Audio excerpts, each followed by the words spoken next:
You don't forget your first time getting turned around in the woods.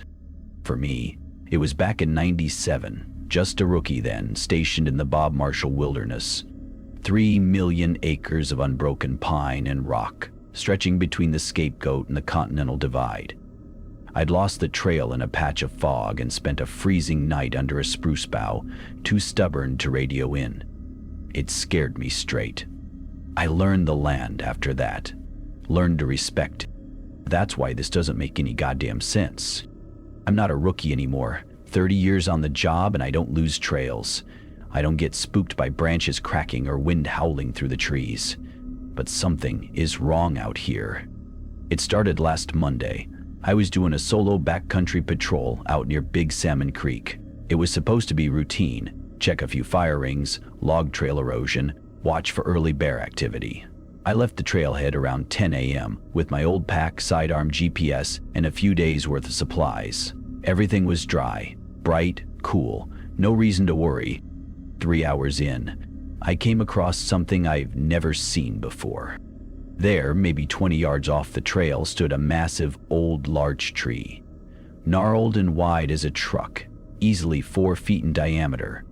But it wasn't the size that caught my attention. It was the markings. Strange carvings spiraled all around its bark in tight, curling patterns, like antlers or runes. Not initials, not bear claw marks. Something older, deliberate. I remember walking slowly toward it, brushing my hand along the grooves. Some were fresh, like someone had used a bone knife. Others were aged deep into the bark, like they'd always been part of the tree.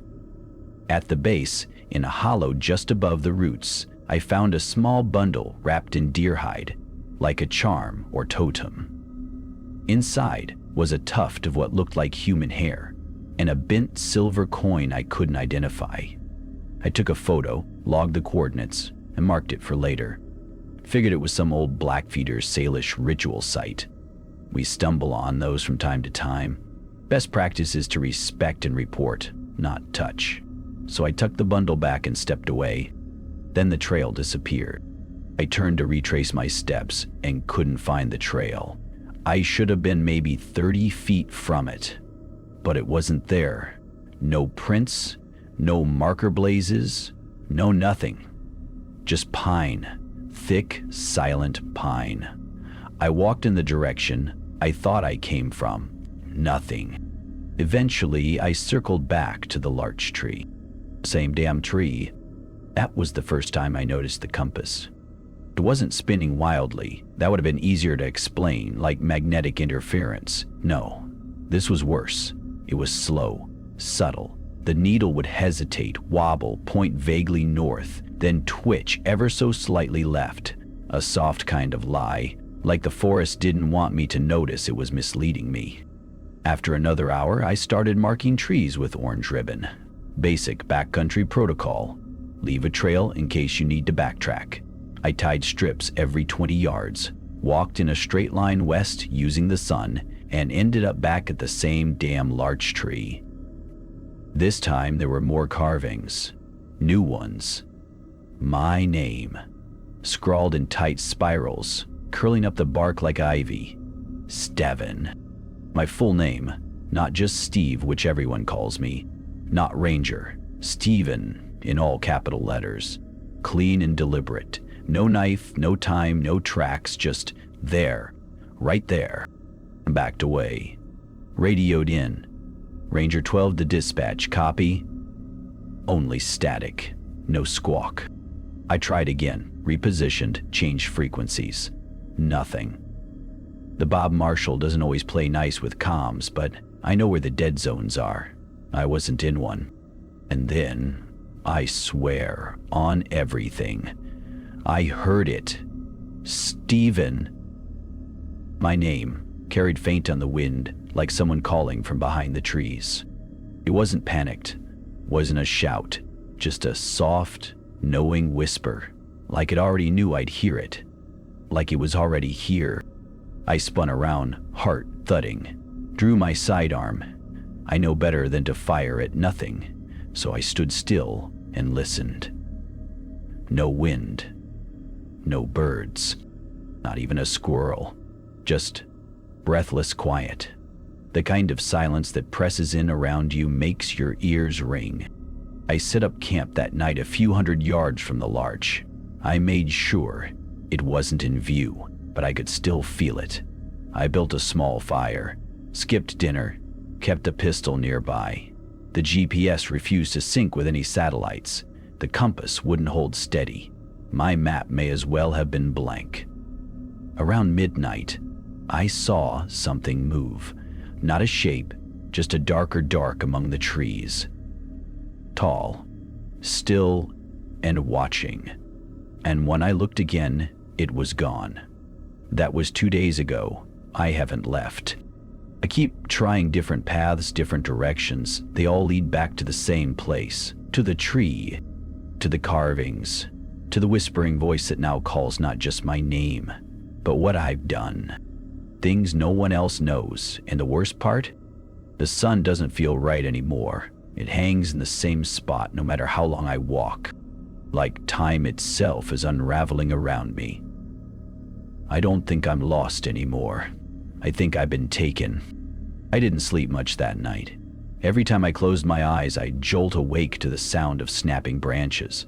Or worse, my own name whispered, low and steady, like breath through pine needles. By morning, the air was heavy, still, the kind of stillness you only find before a storm, or after something dies. My skin prickled even under my jacket. It wasn't cold exactly, just wrong. The temperature didn't match the sunlight, which barely filtered through the treetops, and the sky above the canopy looked grayish, like it wasn't finished rendering. Like I was under a dome pretending to be sky. I packed camp quickly and forced myself to pick a direction, any direction, and stick with it. This time, I didn't use the compass. I didn't trust it. I watched the moss on the tree bark, the way the wind touched the leaves, the slow angle of light, if it could still be trusted. I walked for 4 hours, didn't stop, didn't speak, didn't breathe more than I had to, and still, I found the tree again, the larch. At first, I didn't believe it. I told myself it was a different tree, another old one, but the symbols were the same. The deer hide bundle was still there in the roots, and the carvings, oh God, there were more now. Not just my name, but my voice. You ever try to carve sound into wood? Of course not, because it shouldn't be possible, but there it was. Spirals filled with tiny, meticulous letters that made no sense unless you read them out loud. Then they sounded exactly like my voice on the radio the night my partner went missing last year. The same tone, the same half-panicked stutter. Ranger 12 the dispatch. I lost visual. He just vanished. I don't know where he went. My own voice, somehow carved into bark. I staggered back and nearly tripped over a root. I wanted to scream, but the sound caught in my throat. My ears were ringing again. And then the forest began whispering. Thousands of soft, hushed voices, like a choir made of dead leaves and breath. They didn't all say my name this time. Some were speaking words I couldn't recognize. Some sounded like they were laughing, low, breathless, dry. Others repeated phrases from my past, things I hadn't thought about in years. A conversation with my father from when I was 12, the sound of a woman crying. Emma, my ex, from the night I left without explanation. I swear I even heard my own thoughts from earlier that morning, spoken aloud by something else. That's when I knew I wasn't alone. And I don't mean people, I mean something else. I took off running, not thinking, not tracking, just full-out sprint through the trees. Branches tore at my face. I scraped my knee on a jagged stone, kept going. My lungs burned, and every time I stopped to catch my breath, I swore I could hear soft footsteps behind me. Not animal, not human, just following. I reached a clearing just as the light shifted again. Wrong. Too orange, too low. and I collapsed on my hands and knees. And there, in the dirt, were footprints. Not mine, fresh ones, deep, heading toward the tree line ahead. I followed them without thinking, desperate for someone, anyone, who wasn't whispering through the trees. The tracks led me to an old ranger cabin. I damn near cried when I saw it. Wooden porch, rusted chimney, a small tool shed behind it. Looked abandoned, but maybe, just maybe, I could radio from inside. I pushed the door open and froze. Dust, rot, dead leaves scattered on the floor, and a smell, sour and sweet, like decayed meat and tree sap. There was a coat hanging on the wall. My kind of coat. Park Service issue, green canvas, faded shoulders. Inside the front pocket, I found a laminated ID badge. Ranger Adam Hollis, service number 2212. My heart sank. Adam Hollis had gone missing 3 years ago. Last seen just outside this same district. His body was never found. I turned and saw the map spread out on the wall, but it wasn't right. It looked like our region at first, but then I noticed some of the names had been replaced. Instead of Big Salmon Lake, it said The Mirror. Instead of Sun River Pass, it read The Mouth. And in the center of the map, drawn in crude red ink, was a spiral. A tree stood at its center, just like the one I kept finding, and scrawled below it in a looping hand, "The forest doesn't let you leave. It just changes you until you belong." Suddenly behind me, the floor creaked. I spun around, but the cabin was empty. The door shut itself with a soft thud. And outside, the wind began to howl like 1,000 voices all calling my name. I don't know how long I stood there. It could have been minutes. It could have been hours. The feeling of being watched crept through every inch of my skin, like 1,000 invisible eyes peering through the cracks in the walls. The whispers outside, if they were even outside, grew louder, swirling together in a chant I couldn't understand. My breath was ragged, my mind a whirl of panic and disbelief. The cabin was wrong. All of it. There was no rational reason for it to exist here, hidden in the heart of the wilderness where no ranger had lived for years. Adam Hollis was long gone, his disappearance a cold case buried in the archives. On the map, the strange words, the spirals, the mouth. That's what it said. The mouth, written in faded red ink, like some kind of warning. And the spirals, God, the spirals, they felt familiar, not just because I'd seen them on that damn larch tree, but because I'd felt them deep in my bones, as if they had always been a part of me. A knot in the back of my mind, pulling tighter with each passing minute. I turned toward the door, heart pounding, and pushed it open with a creak that sounded far too loud. The world outside felt wrong. The trees were too still, too silent.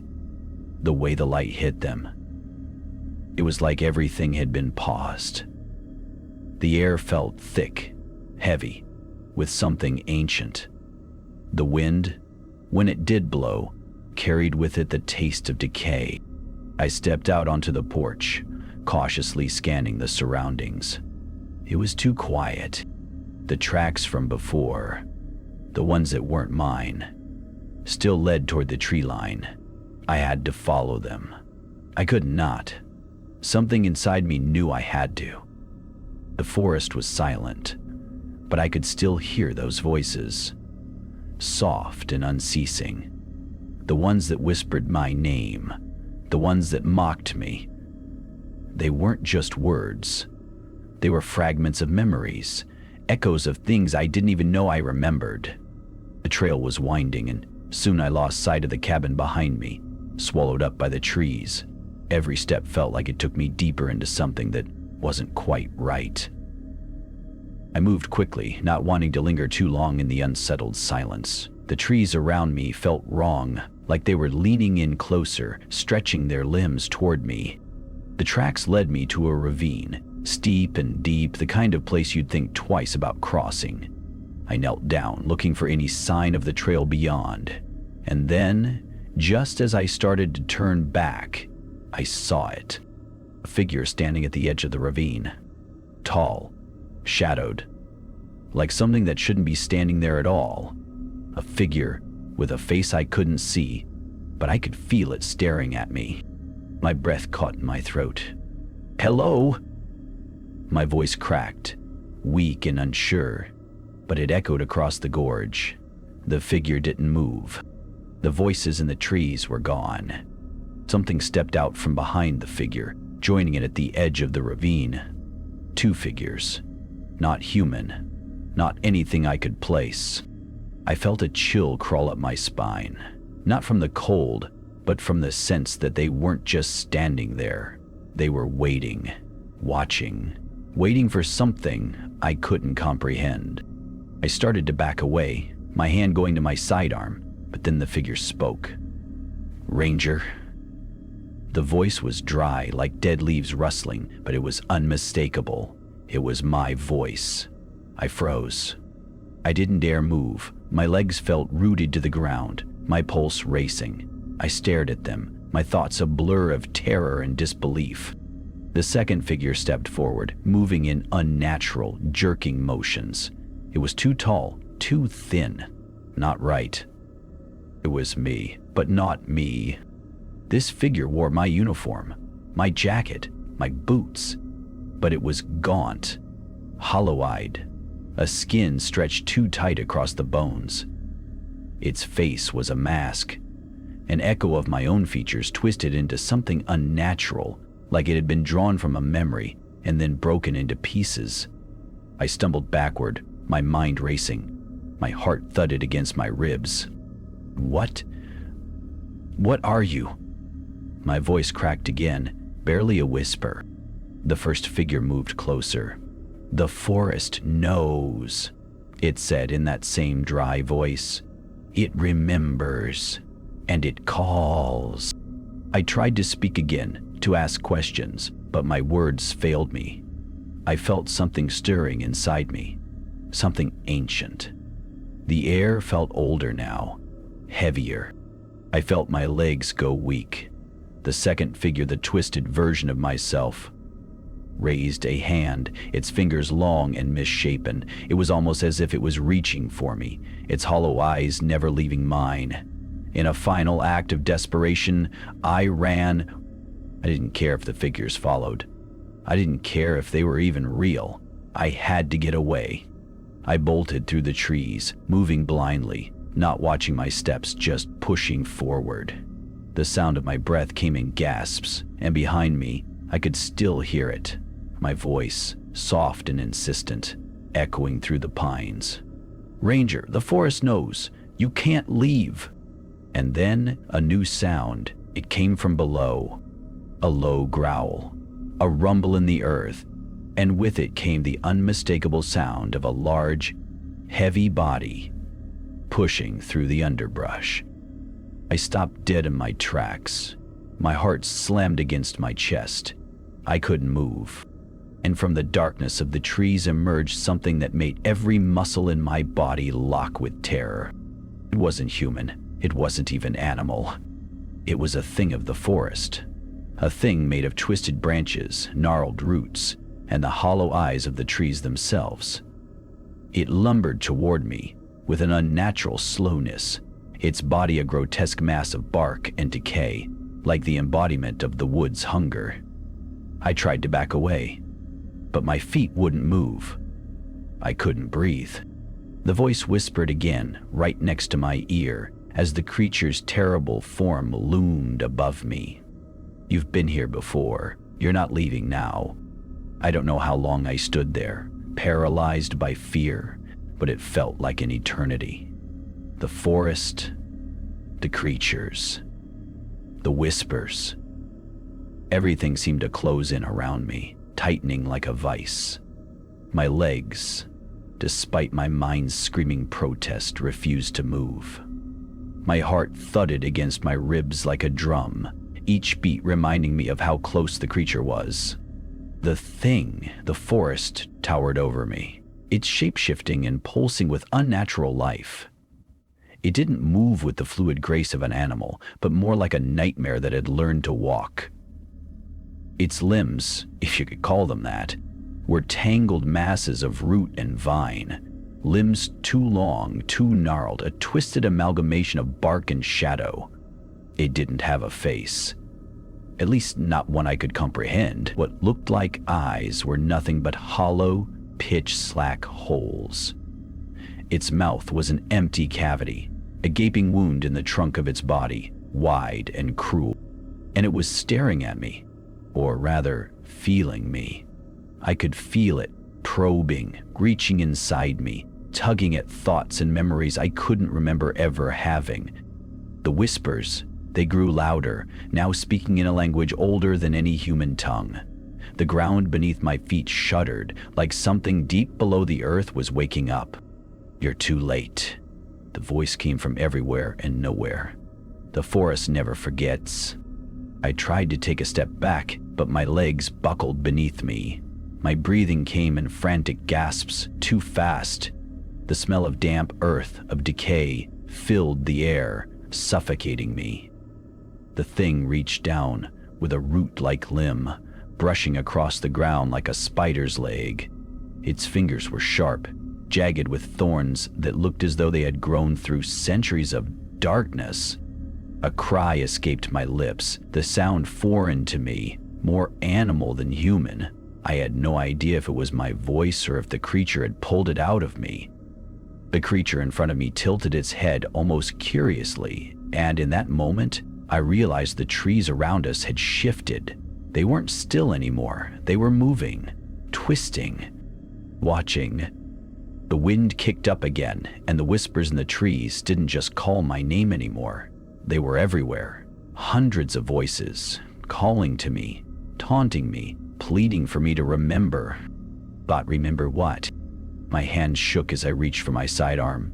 My fingers fumbled on the grip as I pulled it out, aiming it at the creature, though the gun felt like a toy in my hand. There was no way to stop this, no way to fight this. I could feel the weight of the forest pressing down on me, like a physical thing. The creature didn't react.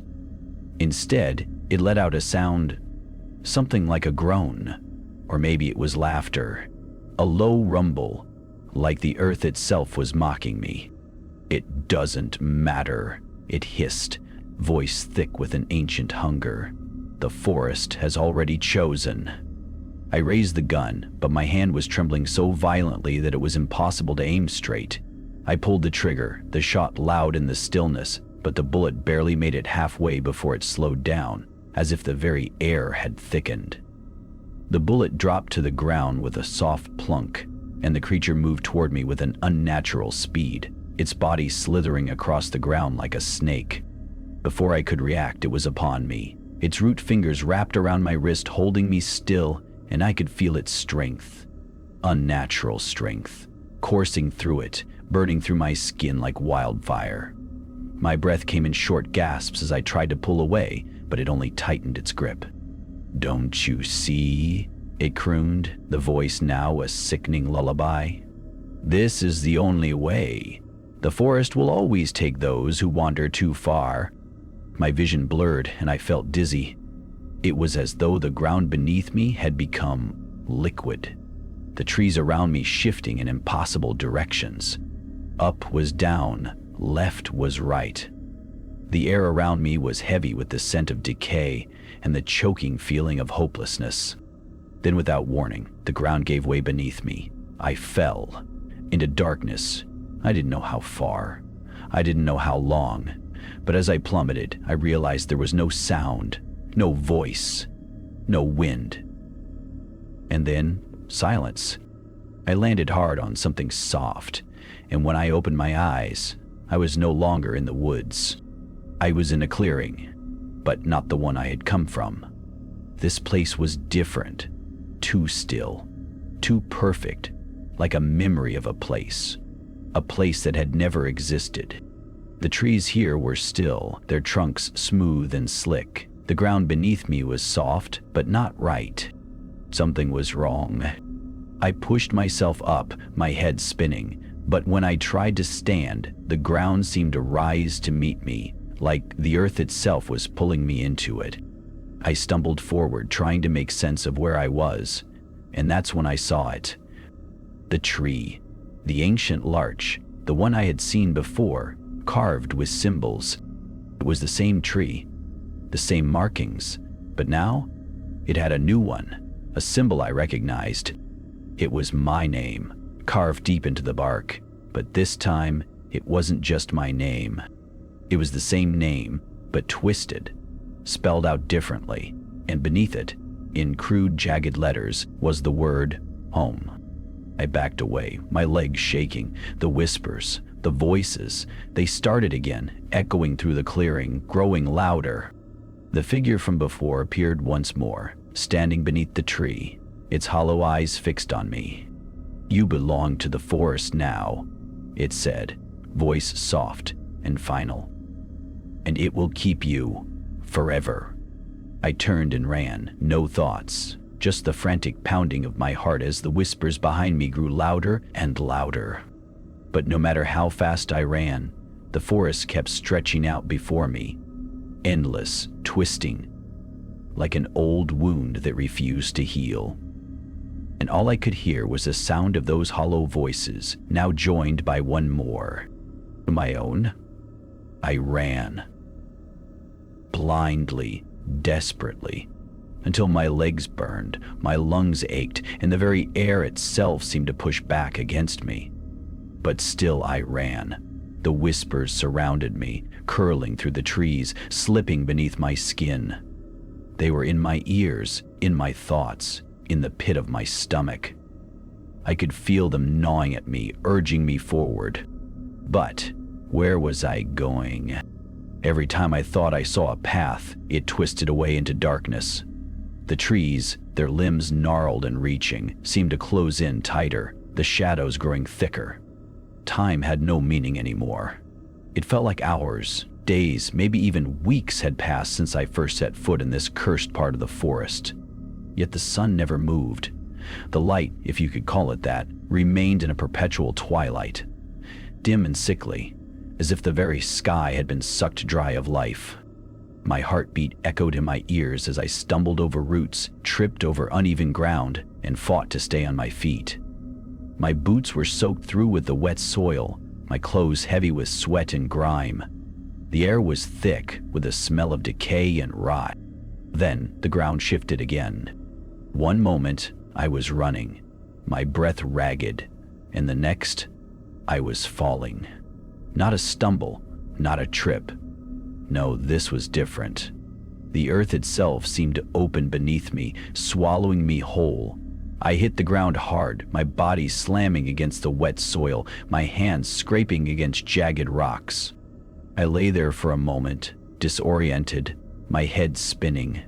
I could taste blood in my mouth, the sharp tang of metal. And then the world around me shifted again. I wasn't in the woods anymore. I looked around, blinking, trying to make sense of what I was seeing. It was a clearing, a dark clearing with twisted trees whose branches reached toward the sky like skeletal hands. But the ground was different. It was smooth, unnaturally so, as if it had been shaped and carved by something not of this world. The dirt was gone, replaced by a smooth, glass-like surface that shimmered faintly in the half-light. I could see myself in the reflection, my face, haggard, pale, covered in dirt and blood, stared back at me with wide, wild eyes. But something else was reflected there too, a figure, standing just behind me. I spun around, heart hammering in my chest. There, in the center of the clearing, stood the creature, the one I had seen before, the one whose voice had haunted my dreams. But it was not moving now. It just stood there, still as death, its hollow eyes fixed on me, its mouth hung open, a yawning black hole. The whispers returned, louder now, more insistent. They were no longer just voices in the wind. They were in my mind, crawling through my thoughts like worms in rotten wood. It's too late. You cannot leave. The forest calls to you. I felt the ground beneath me shift again, but this time I couldn't move. I was frozen, rooted to the spot. The forest, the creature, it was pulling me in, wrapping me in its grip, dragging me down into the very heart of it. I tried to scream, but the words died in my throat. The air was thick, suffocating, and all I could hear was the creak of the trees, the moan of the wind through the branches. The creature's form seemed to pulse, its body rippling like a living thing.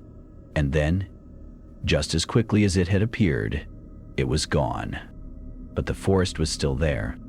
The whispering trees, the dark, endless labyrinth of roots and branches, the feeling of something ancient, something watching, waiting. I stumbled forward, my legs unsteady, my body aching, but I had no choice.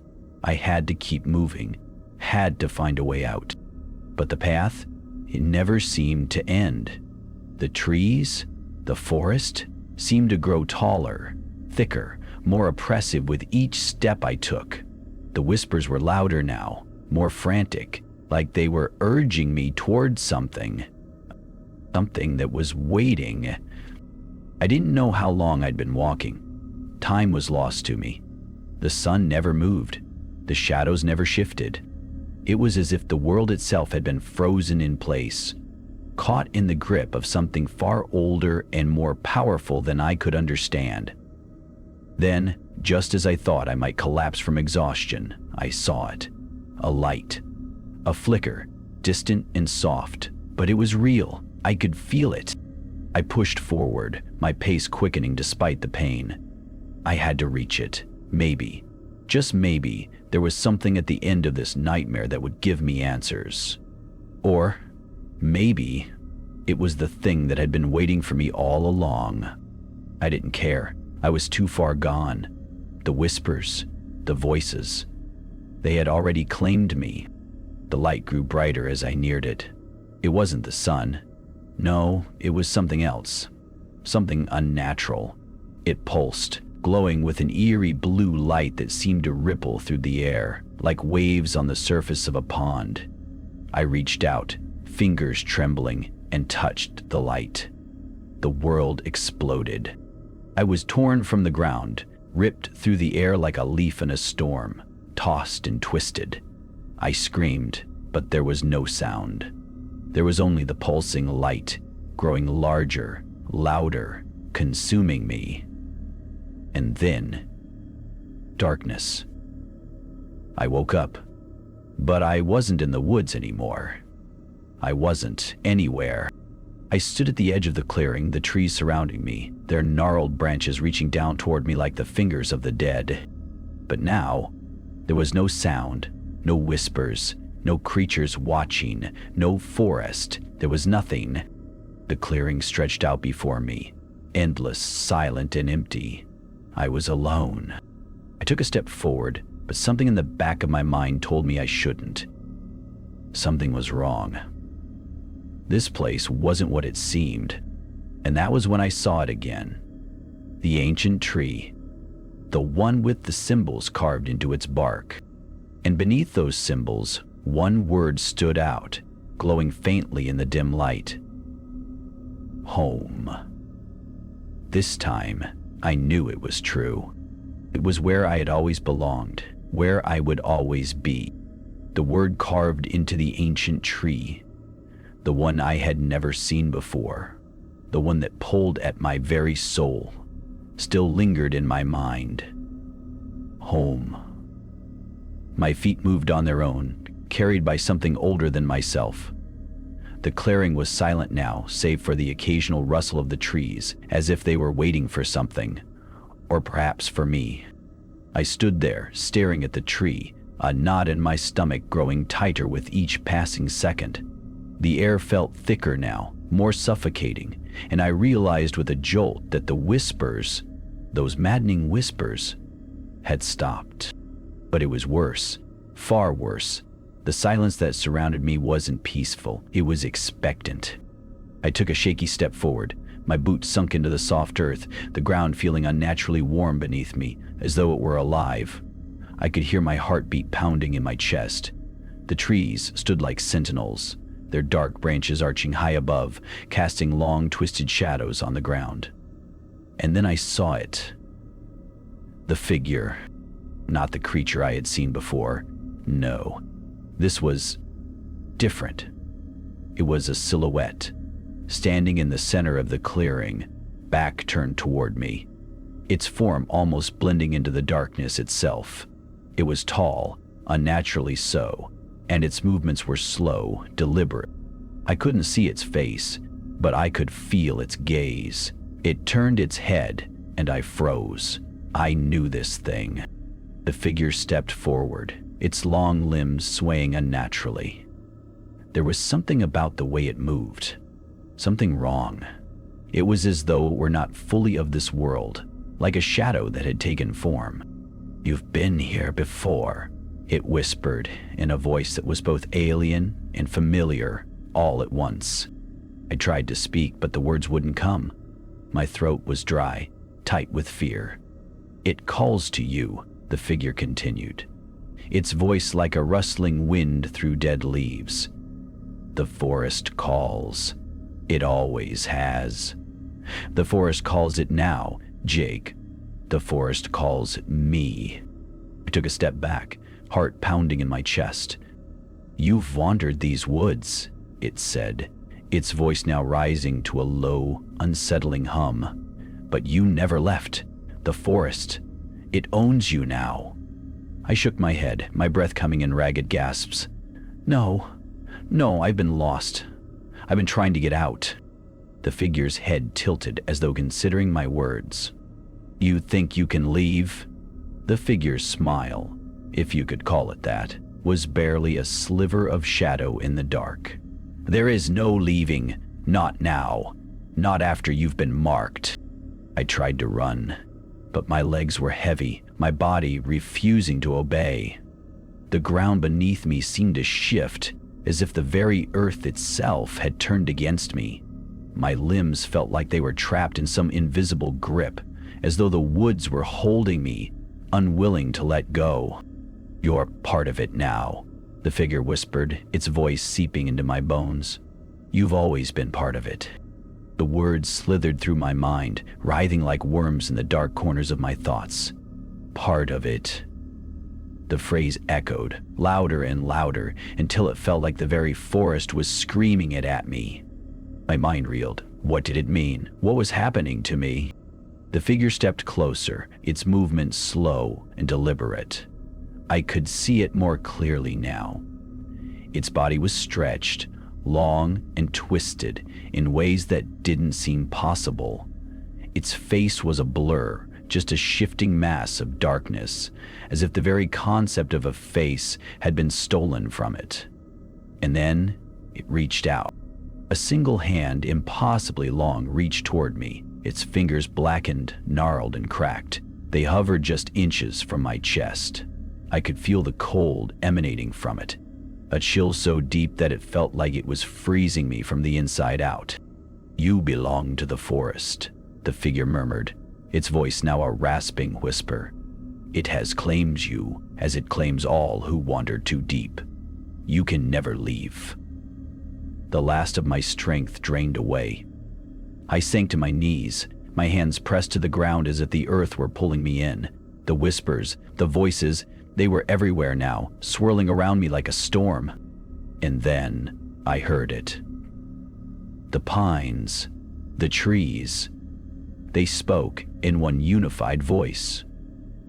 "Welcome home." My eyes fluttered shut. When I opened them again, I was standing at the edge of the forest, looking back at the dark expanse. The air was still, the trees motionless. The oppressive weight that had clung to me was gone, replaced by a strange, unsettling calm. The clearing was no longer in front of me. The path had opened, and I was free to go. The forest had let me go. But something was different. The shadows, long and dark, stretched further than they should, reaching across the ground like fingers, just a little too far. I turned and began walking, the path ahead of me clearer than ever. But the whispers followed. They always would. And in the distance, I thought I saw the silhouette of the figure once more. Watching. Waiting. I couldn't be sure. But something told me that the forest had already decided my fate. That no matter how far I ran, I would never truly be free. The forest had claimed me. And I was no longer just a ranger.